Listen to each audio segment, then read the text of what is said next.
Bernardo felt a little sick. Ever since Zenobia go away, he missed it. What? You?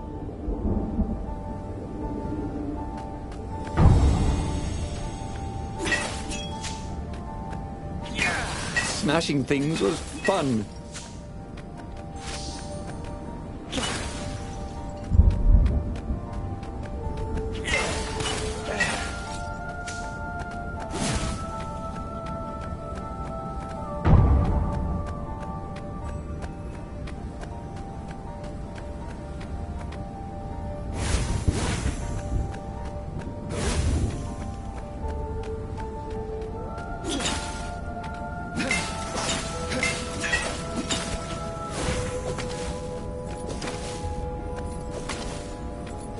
Hoped his hook didn't break.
Zenobia thought the stone was evil.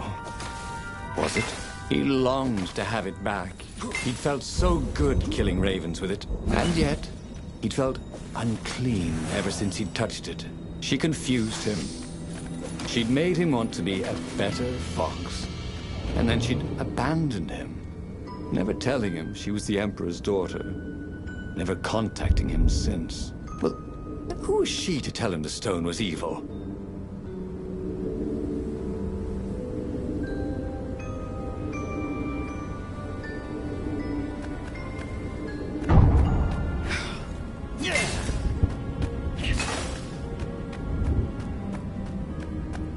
And while he was trying to recover the stone Zenobia had taken from him, the Imperial fleet was tightening its grip.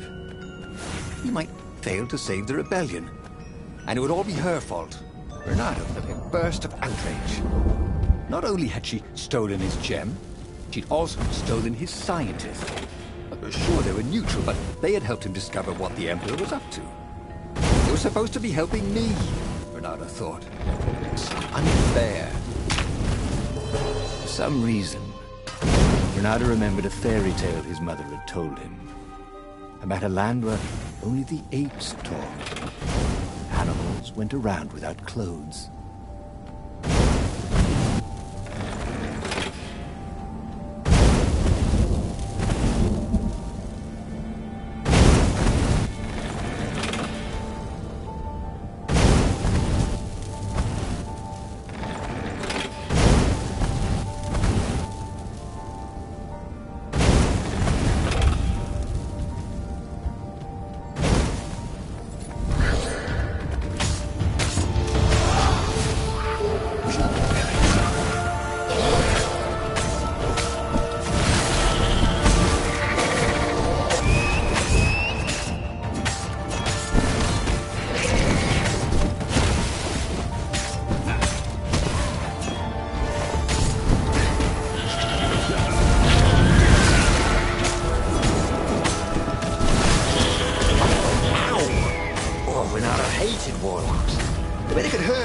You couldn't hurt them back.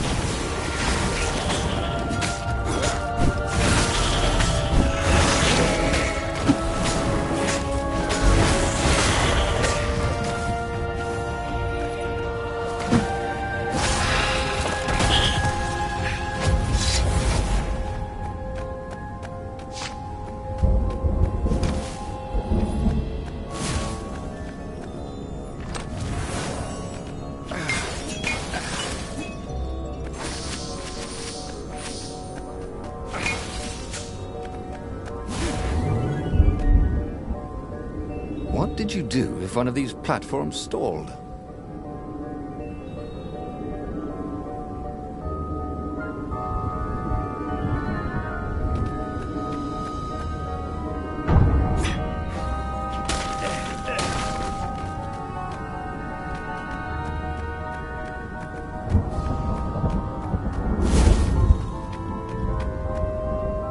The scientists' toes were pointing arcane instruments at the stone and looking at it through prisms and reflections.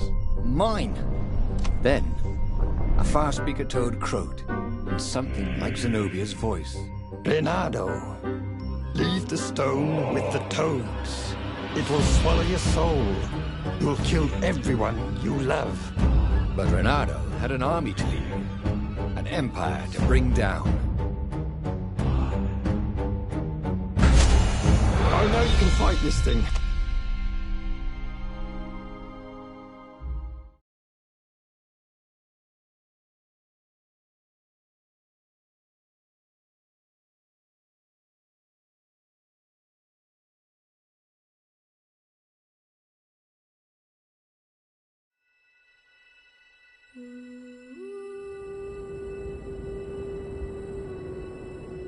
As the Farfarer landed at the foot of the mountains,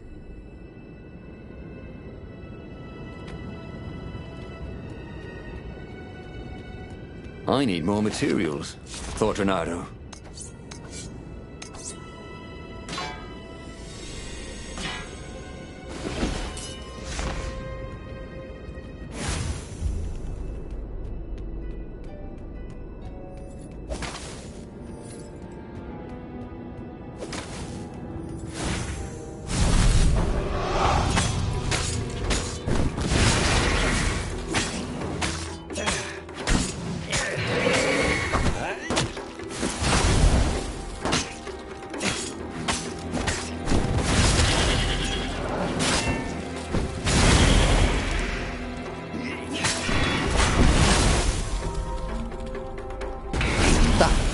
How we do it, said Reynardo to himself.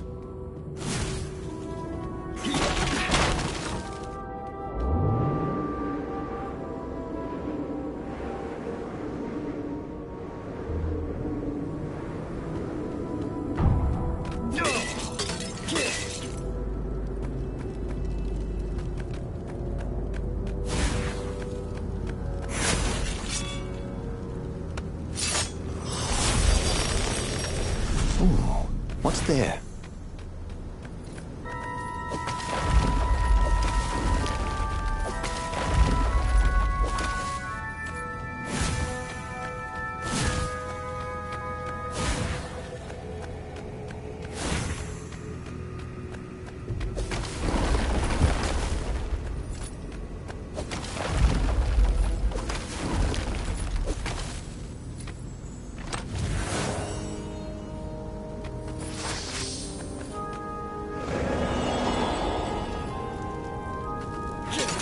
Of all the artisans he was creating employment for. Truly, he was a job creator.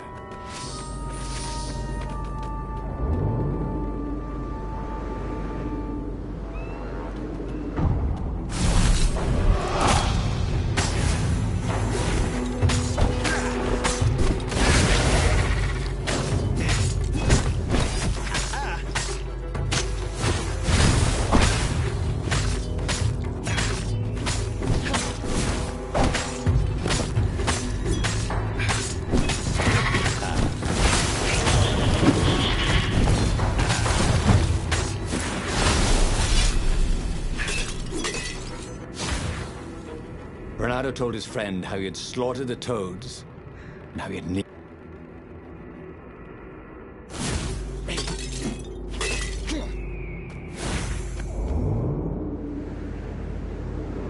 Take a leap of faith, said the inscription.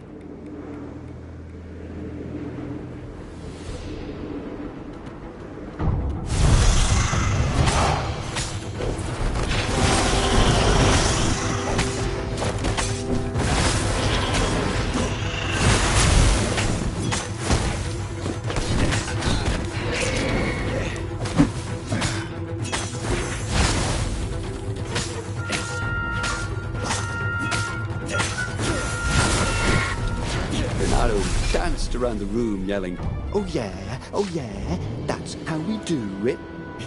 It was something he liked to do, but only after he'd killed all the...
He was sort of yanking his own chain, wasn't he?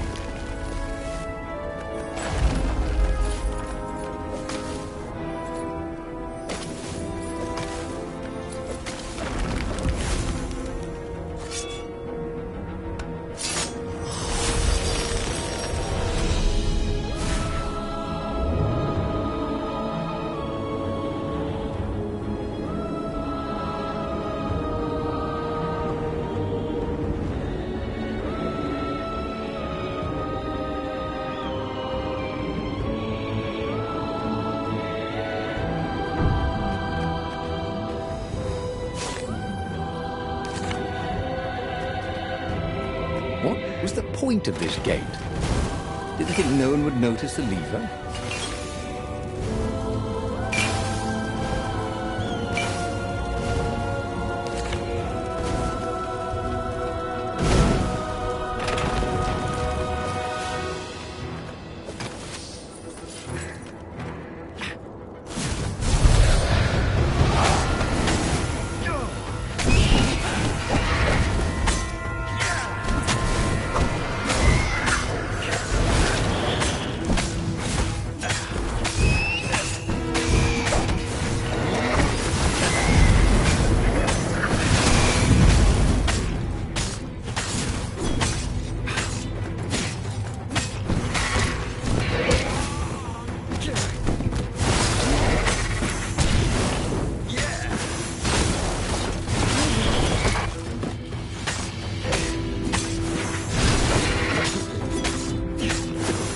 Well, you should see the other guy.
thought he would make a difference, snatching the Iblastone before the Emperor could get it. And it would destroy him. Zenobia and Lupino, they were both trying to save him. Peace. That was what he needed.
So much for peace and quiet.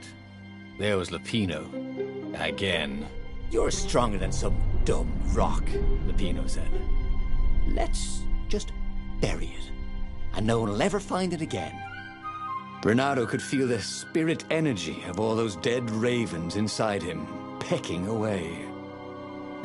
The rabbit was right.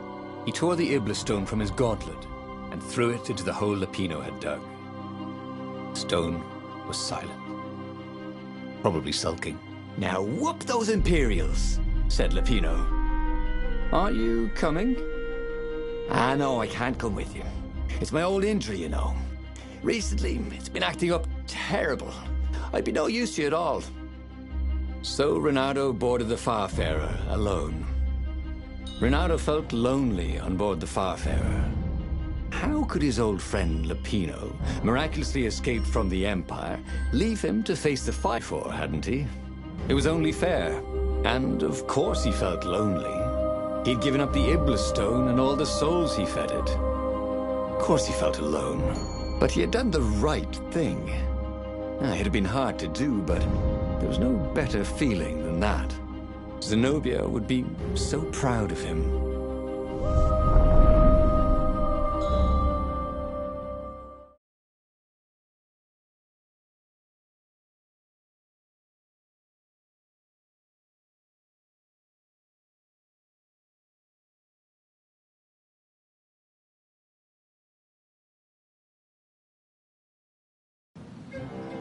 The battle, alas, was not going well.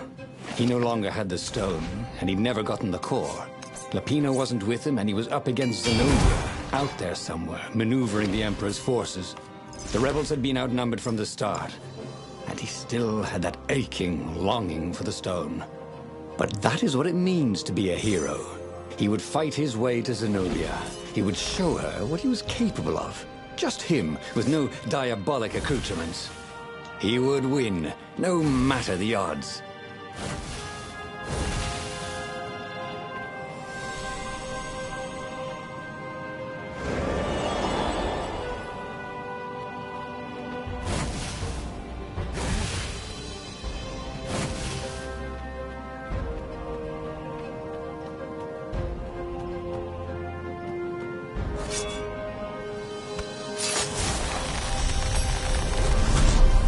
I wonder what happens if I go that way.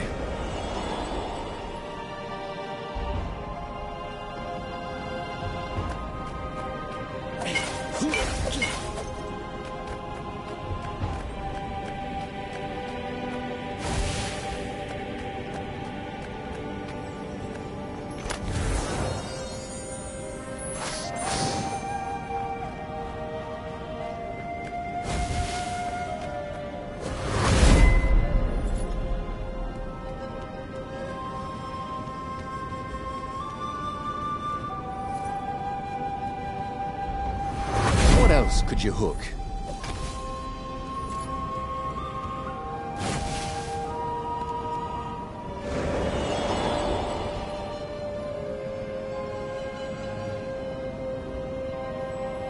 Yes, that was it. Pirouette, slash, parry, dodge. Renato had never done such good work in a fight. He wished the poets were allowed to sing of his exploits for his old age. Maybe he wouldn't have to kill Zenobia. Maybe he could defeat her and take her prisoner. Then he could turn the tide against the Emperor. If she wasn't crowned princess, once this was all over, she'd have more time for him, right?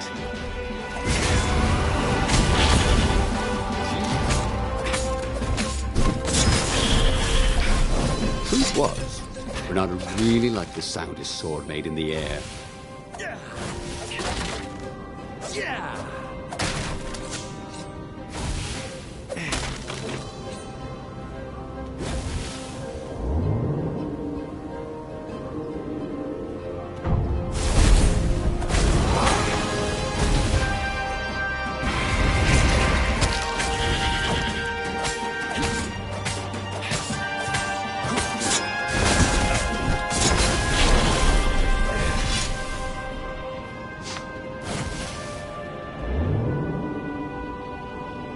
This was definitely better than pulling yourself out of the fight.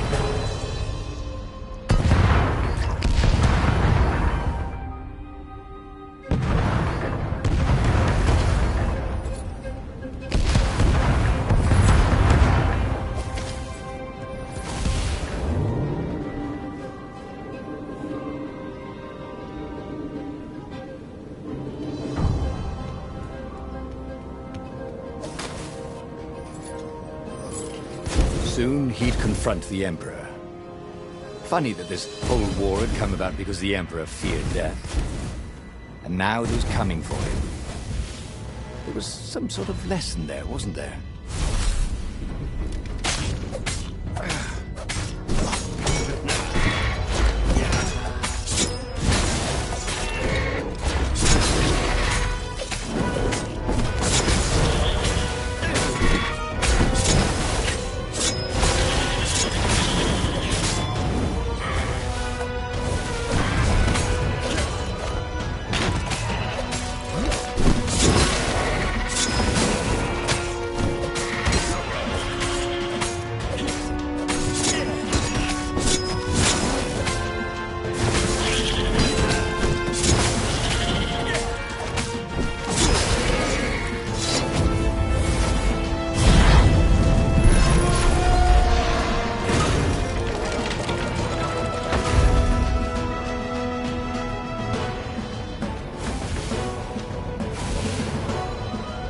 By some miracle, Renato fought his way to the Emperor's ship. He was exhausted, bleeding, but he'd found the strength to reject the stone. Zenobia came out of the ship. "Renato!" she shouted, and then she fell down and died. Lapino was behind her, wielding a sword that seemed to suck all the light out of the sun. "You idiot! You threw the stone away!" cried Lapino. "You said it was evil." "It hates sanctimonious prigs like you," laughed Lapino. "We're having a grand old time." Renato turned and ran. But no matter where he ran, Lapino jumped in front of him until Renato was cornered. That boy could hop. "You wouldn't do this to an old friend, would you?" cried Renato. "You mean this?" said Lapino as he slid the sword into Renato's guts. And just like that, he was alive again, and back on the Farfarer, still fleeing burning Ubar. The book was still open before him. So, the book was a portal. It took you to the future, when your destinies would branch. He had failed and died 3 times, but he'd learned another true thing. Lapino was a traitor. Renato had suspected there was something wrong with the mad rabbit, but now he knew there was malice behind his goofiness.